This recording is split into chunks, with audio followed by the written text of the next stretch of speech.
Supposons que nous devions additionner deux fractions.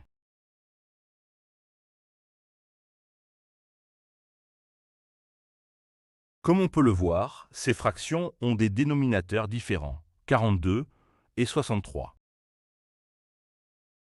Il n'y a qu'une seule façon d'additionner des fractions.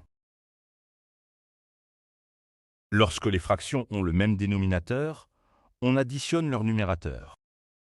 Et on conserve le même dénominateur. Par conséquent, si nous voulons additionner des fractions ayant des dénominateurs différents, nous devons les ramener à un dénominateur commun. Il existe plusieurs méthodes pour trouver un dénominateur commun.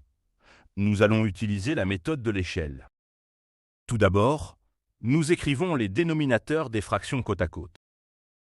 Notre tâche consiste à décomposer les dénominateurs en facteurs premiers.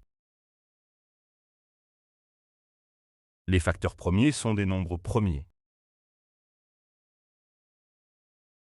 Nous voyons que nos deux dénominateurs sont divisibles par 3.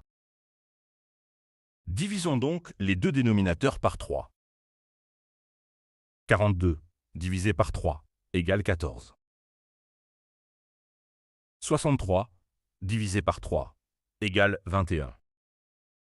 Nous voyons que nos deux dénominateurs sont divisibles par 7. Divisons donc les deux dénominateurs par 7. 14 divisé par 7 égale 2. 21 divisé par 7 égale 3. Les nombres 2 et 3 n'ont plus de diviseur commun. Ainsi, le dénominateur commun de la fraction sera constitué de facteurs premiers. Il comprendra également les nombres restants après la division.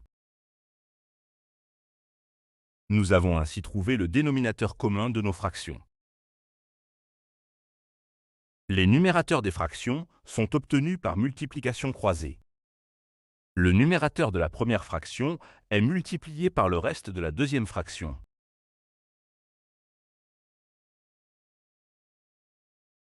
Le numérateur de la deuxième fraction est multiplié par le reste de la première fraction.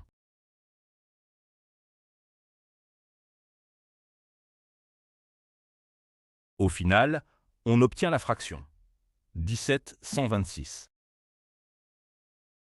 Merci de votre attention.